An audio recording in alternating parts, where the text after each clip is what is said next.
Assalamualaikum warahmatullahi wabarakatuh. Perkenalkan, nama saya Fitrah Andika Ramadan dengan NIM 120221301. Saya dari kelas SI 4503 akan mempresentasikan makalah tugas besar mata kuliah Perilaku Organisasi mengenai Foundation of Organization Struktur Yamaha Indonesia Motor Manufacturing. Baik, selanjutnya saya akan menjelaskan apa saja sih bagian daftar isi pada laporan ini atau makalah ini.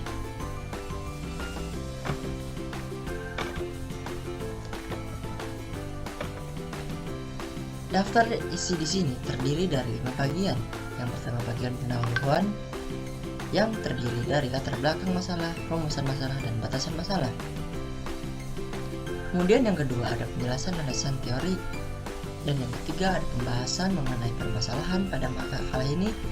Dan selanjutnya ada kesimpulan. Dan yang terakhir ada daftar pustaka.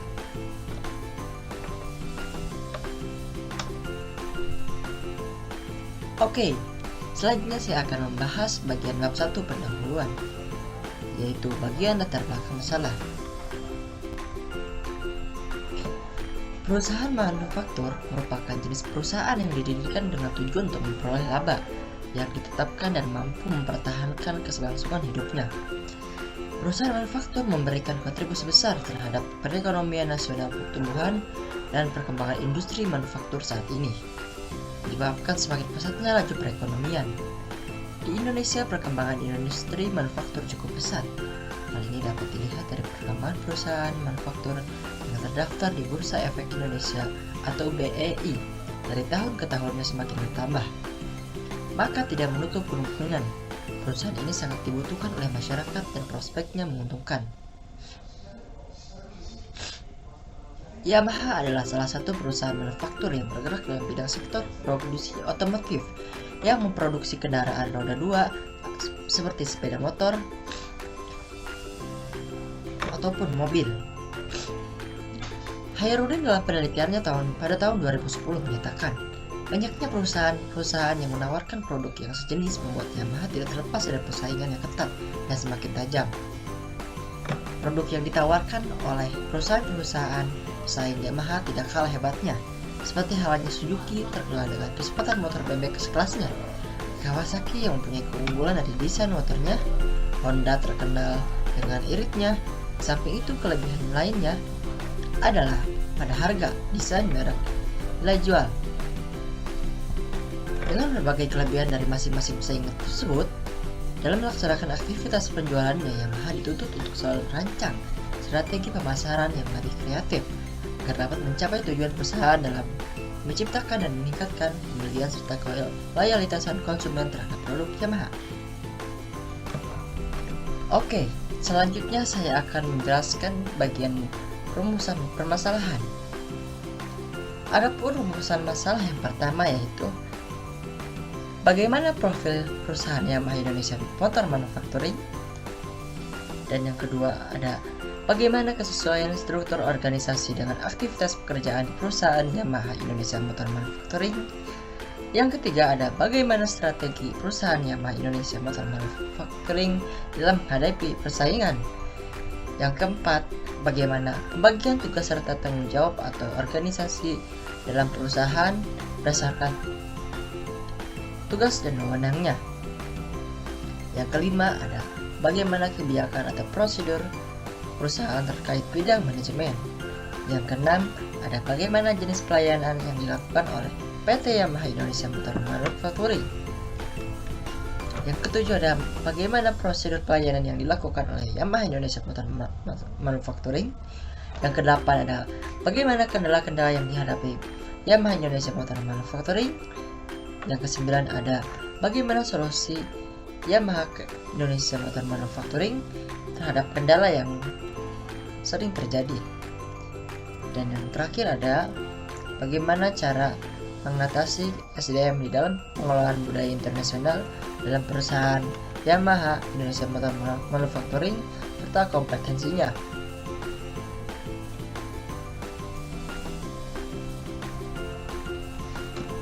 Oke, selanjutnya saya akan membahas bagian batasan masalah. Agar pembahasan mengenai permasalahan lebih terarah dan tidak meluas ke pembahasan lain, maka batasan ini difokuskan pada kesesuaian pembahasan permasalahan terkait Foundation of Organization Yamaha Indonesia Motor Manufacturing.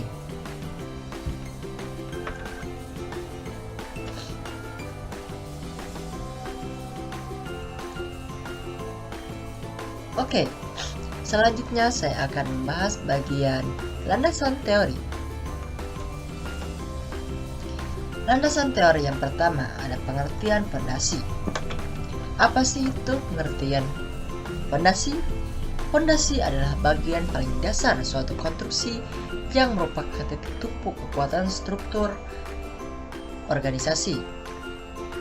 Fondasi berfungsi sebagai penahan seluruh beban konstruksi bangunan atau organisasi dan meneruskan beban dari struktur bagian atas bangunan atau organisasi ke lapisan tanah dasar atau bawah.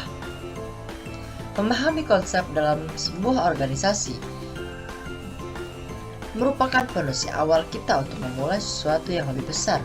Organisasi yang sukses itu mampu membangun struktur yang baik, dapat membagi tugas sesuai keahlian, dan saling komitmen antar anggotanya.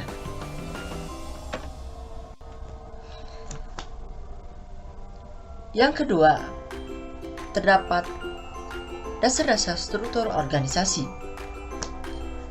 Terdapat 6 unsur yang harus diperhatikan dalam struktur organisasi. Yang pertama adalah spesialisasi kerja. Seluruh pekerjaan yang ada di organisasi tersebut, bahwa suatu pekerjaan dilakukan oleh satu individu, sehingga tujuan akan tercapai lebih efektif.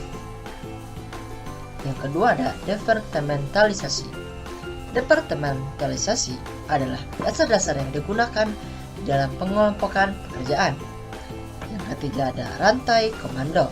Rantai komando ini adalah garis yang tidak putus dari wewenang yang menjulur dari puncak organisasi ke tingkat terbawah sebuah organisasi sehingga memperjelas siapa melapor ke siapa. Misalnya, pada siapakah saya bertanggung jawab?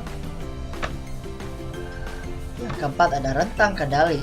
Rentang kendali merupakan hal yang penting dalam menentukan struktur organisasi karena dalam hal manajer ini puncak penentukan banyaknya manajer dan tingkatan yang dimiliki sebuah organisasi. Dengan beberapa bawahan manajer dapat mengarahkan anggota secara efektif dan efisien. Hal inilah yang dimaksudkan rentang kendali. Selanjutnya ada sentralisasi dan desentralisasi. Ciri dari sebuah organisasi yang sentralisasi adalah struktural secara inheren berbeda dari organisasi yang didesentralisasikan. Dan dalam suatu organisasi sentralisasi, tindakan dapat diambil lebih cepat untuk memecahkan suatu masalah. Lebih banyak orang memberikan masukan ke dalam keputusan dan makin kecil kemungkinan para karyawan merasa diasingkan dari mereka yang mengambil keputusan yang menyangkut kehidupan kerja mereka. Selanjutnya ada formalisasi. Formalisasi mengacu sampai tingkat mana pekerjaan organisasi itu dilakukan atau dibakukan. Jika suatu pekerjaan dalam sebuah organisasi sangat diformalkan, maka pelaksanaan pekerjaan kurang mendapatkan keleluasaan untuk dapat mengerjakan sesuatu. Apa dan bagaimana cara seharusnya untuk mengerjakannya?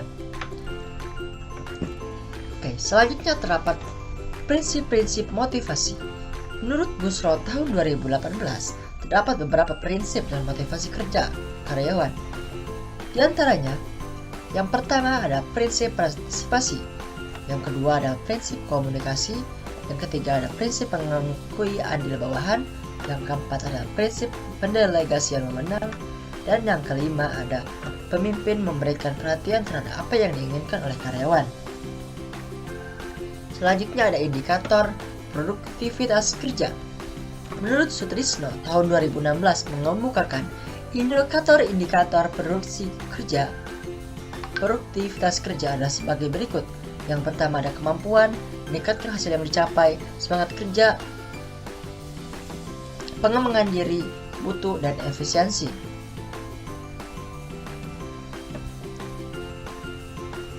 Selanjutnya ada kompetensi. Kompetensi menurut Paiman Simanjuntak tahun 2005 adalah kemampuan profesional dan kemampuan individu seseorang di tempat kerja. Pengungkulan kompetensi dilihat dari pengetahuan tentang pekerjaan oleh karyawan, kejujuran dan integritas karyawan, kemampuan karyawan berprestasi, kemampuan berkomunikasi, dan mempunyai tanggung jawab serta teliti dalam bekerja. Baik, selanjutnya saya akan menjelaskan bagian bab 3, yaitu pembahasan. Yang pertama, terdapat profil perusahaan. Yamaha Indonesia Motor Manufacturing adalah sebuah perusahaan yang memproduksi sepeda motor. Perusahaan ini didirikan pada tanggal 6 Juli 1974. Pabrik sepeda motor Yamaha mulai beroperasi di Indonesia sekitar tahun 1969 sebagai suatu usaha perakitan bodi, mesin, dan logo, yang artinya gabungan 3 negara di Garut Utara. Dalam satu sirkulasi di brand Yamaha diciptakan oleh desainer YMCFI atau Yamaha Manufacturing Corporation for Indonesia, yang mana dahulu semua komponen didatangkan dari Jepang, namun sekarang dari dalam negeri Indonesia. Kemudian saya akan membahas bagian kesesuaian struktur organisasi dengan aktivitas pekerjaannya. Salah satu faktor yang sangat penting dalam perusahaan adalah menentukan struktur organisasi. Hal ini tidak tergantung pada perusahaan besar maupun kecil. Dengan menentukan struktur organisasi yang tepat dalam arti sesuai dengan perusahaan serta aktivitas usaha atau pekerjaannya dapat menumbuhkan semangat kerja yang tinggi. Struktur organisasi secara umum diartikan sebagai suatu kegiatan untuk menyusun pembagian kerja dari pelaksanaan kerja agar dapat dilakukan dengan mudah sesuai dengan tujuan. Baik, selanjutnya saya akan membahas bagian strategi perusahaan Yamaha Indonesia Motor Manufacturing dalam menghadapi persaingan. Yamaha Indonesia Motor Manufacturing dalam menghadapi persaingan merencanakan untuk memperkenalkan teknologi orisinal terkini dalam produksi sepeda motor di negara-negara Asia, termasuk Indonesia, sebagai bagian dari usaha strategi promosi yang dispesifikasikan pada Next 20 atau masa pertengahan dalam perencanaan manajemen Yamaha. Dengan mempercepat program pengembangan teknologi yang dibutuhkan untuk bisnis, Yamaha akan menjadi lebih kompetitif. Yamaha dalam hal ini fokus pada kualitas performa berkendara, setia dalam mendesain dan berwawasan lingkungan. Serta untuk mencapainya, Yamaha menekankan pada teknologi aluminium dan fuel injection. Selanjutnya, saya akan membahas bagian tugas dan tanggung jawab di setiap divisi pada perusahaan Yamaha Indonesia Motor Manufacturing.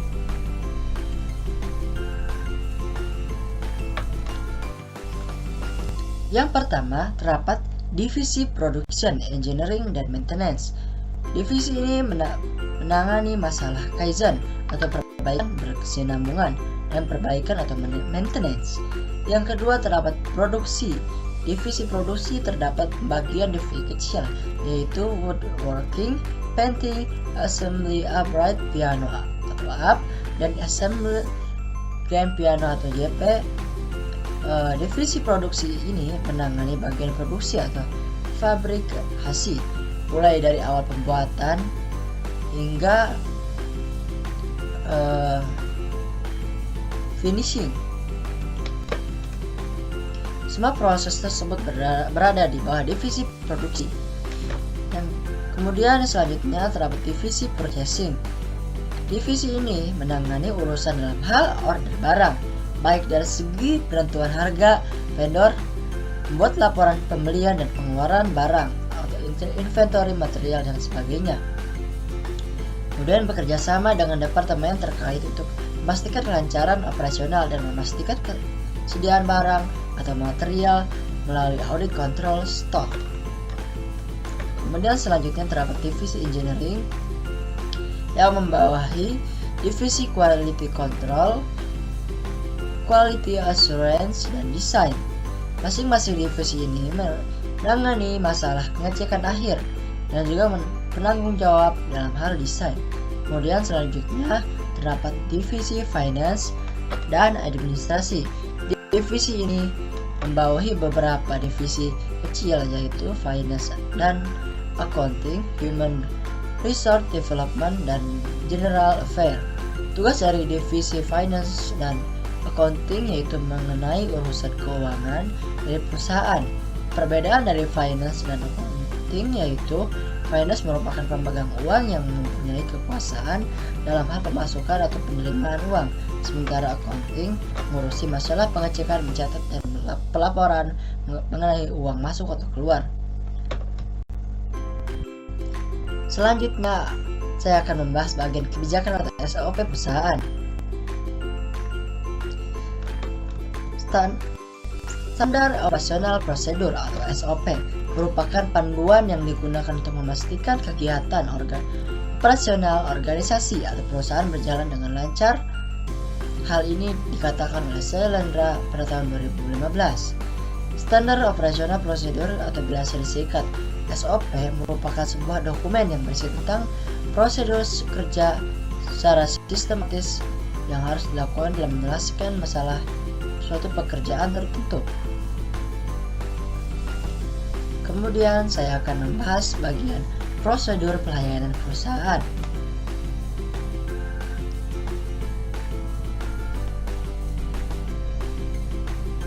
Terdapat prosedur kerja pada perusahaan Yamaha Indonesia Motor Manufacturing ini.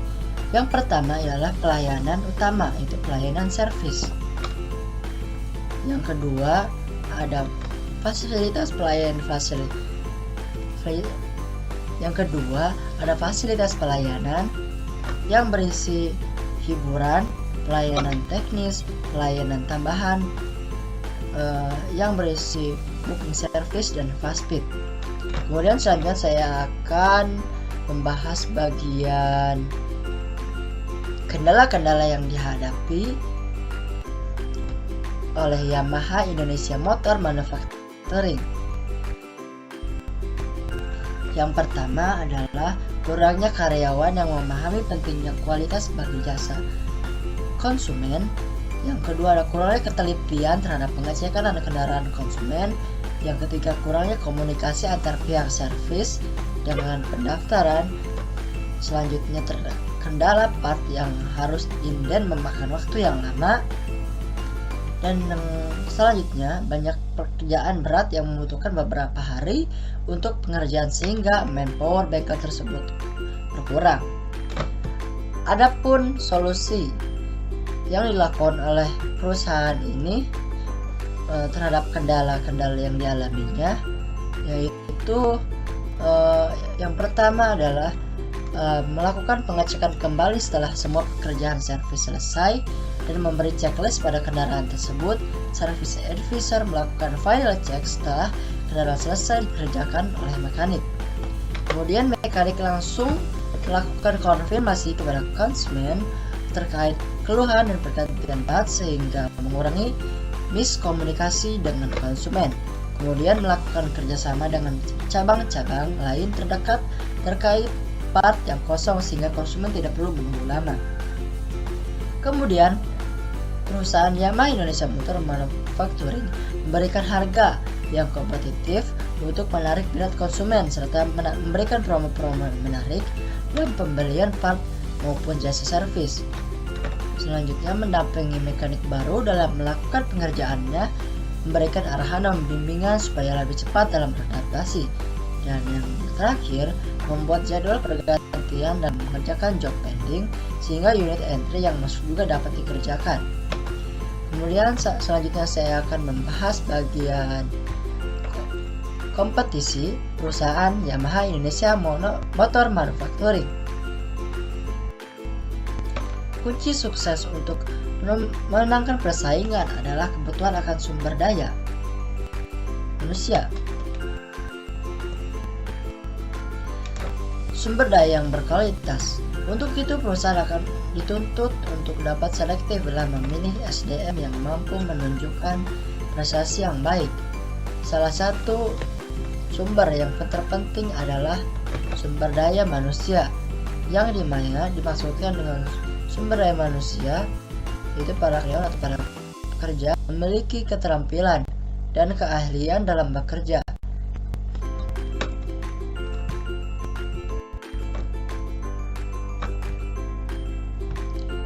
Selanjutnya adalah bagian kesimpulan.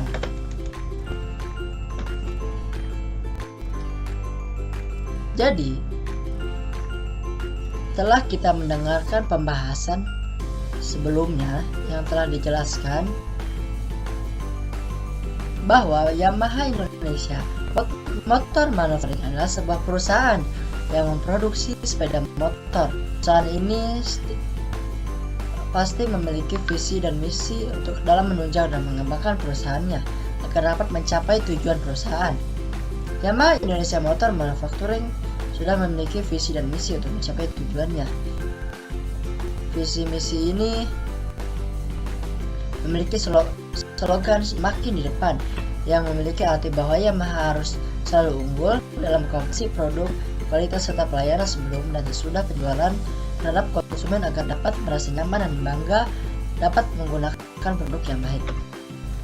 Kemudian, dalam perusahaan Yamaha Indonesia Motor Manufacturing terdapat struktur organisasi yang disebut juga sebagai manajemen perusahaan yang memiliki fungsi masing-masing untuk menjalankan kegiatan perusahaan dalam mencapai tujuan perusahaan. Yamaha Indonesia Motor Manufacturing telah merencanakan untuk memperkenalkan teknologi orisinal terkini ke dalam produksi sepeda motor dan negara Asia termasuk Indonesia. Kemudian pengelolaan sumber daya manusia secara internasional memerlukan penanganan yang lebih kompleks bila dibandingkan dengan manajemen sumber daya manusia secara domestik.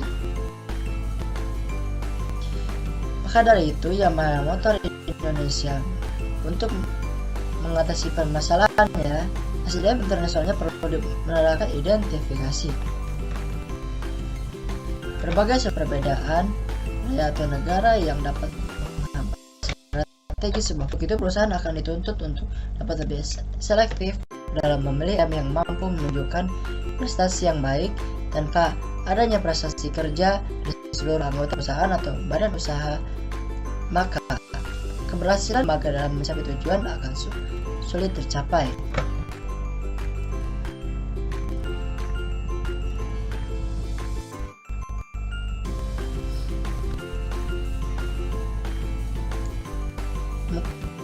Hanya itu yang hanya dapat saya presentasikan dalam tugas besar kali ini.